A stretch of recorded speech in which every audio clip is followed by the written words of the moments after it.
अब जान लेते हैं हमारे 3 स्टॉक के बारे में। तो उससे पहले मैं बता देता हूँ, अगस्त महीने में हमने 3 स्टॉक बताए थे, उसमें से 2 ने बहुत ही अच्छा परफॉर्म किया। एक ने देवयानी इंटरनेशनल ने 20% का रिटर्न दिया और वेस्ट कोस्ट पेपर ने तो धूम मचा दी, 54% का उसने रिटर्न दिया है।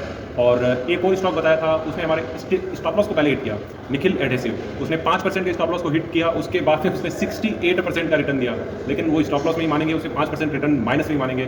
फिर भी हमारा ओवरऑल जो रिटर्न है ना पूरे अगस्त महीने का, वो 23% बैठता है, 23%। अब जान लेते हैं इस महीने में, अगस्त महीने में तो हो गया हमारा, सितंबर महीने में हमारे 3 स्टॉक के बारे में जान लेते हैं। मैं पहले तीनों स्टॉक के नाम बता देता हूँ और क्या प्राइस चल रहे हैं वो बता देता हूँ। तो सबसे पहला अपना स्टॉक है रोजेल इंडिया, जिसका प्राइस चल रहा है 270 रुपीज़।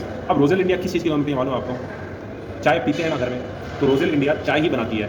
अब अगर आप सोचते हैं सिर्फ ये चाय में ही है, तो आप कंफ्यूजन में हैं, क्योंकि ये चाय के साथ में एक बहुत ही एग्रेसिव सेक्टर में काम कर रही है। अभी अब आपको अगर पता होगा, हिंदुस्तान एरोनॉटिकल लिमिटेड कितनी शानदार चल रही है, भारत डायनेमिक्स लिमिटेड कितनी शानदार चल रही है, फिर एस्ट्रा माइक्रोवेव कितनी शानदार चल रही है, भारत इलेक्ट्रॉनिक्स कितनी शानदार चल रही है, बीईएल, ये सब की सब कंपनी डिफेंस सेक्टर से रिलेटेड है। तो रोजेलवेल्ट ने भी 1994 में अपना बिजनेस स्टार्ट किया था और टी के साथ में ही, चाय के साथ में ही स्टार्ट किया था। लेकिन इन्होंने अपने आप को बदलाव में लाए और बदलते गए, और आज ये 2011 से अपने डिफेंस सेक्टर में उतर चुके हैं, ये एरोडायनेमिक्स ये सब सेक्टर में उतर चुके हैं।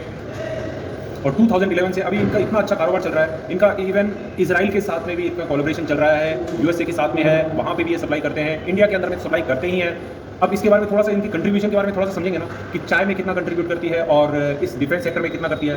तो आपको बता दूं कि 46%, पहले इसका जो कंट्रीब्यूशन था ना वो 100% किसमें था मालूम है? चाय के सेक्टर में। लेकिन इन्होंने धीरे धीरे अपने आप को बदला, अभी इनका सिर्फ 46% रेवेन्यू का कंट्रीब्यूशन चाय के सेक्टर में है।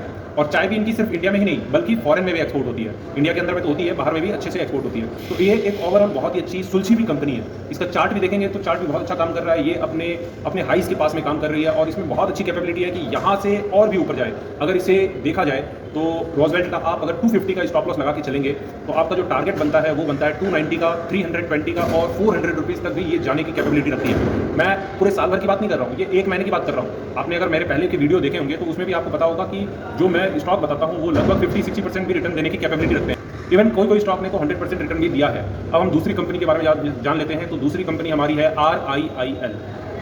आप इसमें कंफ्यूज मत हो जाना, RIIL एक दूसरी कंपनी है, एक मुकेश भाई अंबानी की कंपनी है, जिसका 1100 के आसपास इसका प्राइस चल रहा है। 1101 रुपीज़ का इसका प्राइस है। इसके बारे में पूरी डिटेल में जानना है ना, तो मैंने एक एक्सक्लूसिव वीडियो बनाया हुआ है, वो उसका लिंक मैं ऊपर में दिखा रहा हूँ आपको, आप वो देख लेना। उसमें जाके आप देख सकते हैं, इसके बारे में आपको पूरी डिटेल मिल जाएगी। तो इसे आप खरीद सकते हैं। इसका प्राइस 1100 रुपीज़ चल रहा है। इसे आप 1070 से लेकर 1100 के बीच में खरीदे तो अच्छा है। अगर वो रेंज नहीं आए तो इस रेंज में भी खरीदा जा सकता है, 1100 के पास में भी इसे खरीदा जा सकता है।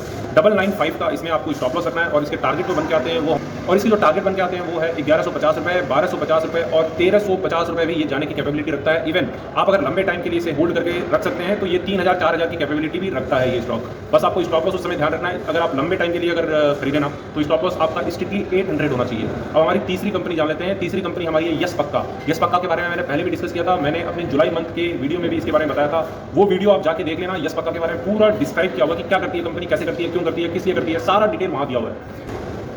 इसका प्राइस चल रहा है 117 के आसपास। अब इसको जो खरीदना है ना तो 112 से लेकर 115 के रेंज में खरीदना है। इसको 117 पे एंट्री करें तो कर सकते हैं, लेकिन 112 से लेकर 115 के रेंज में अगर मिल जाए तो बहुत अच्छा है, क्योंकि उस समय अपना स्टॉप लॉस बहुत कम हो जाता है। इसका स्टॉप लॉस है 99 रुपीज़ और इसके टारगेट जो बन के आते हैं वो है 125 रुपीज़, 145 रुपीज़ और 175 रुपीज़। हाँ, 175 भी पहुँच सकता है ये शेयर।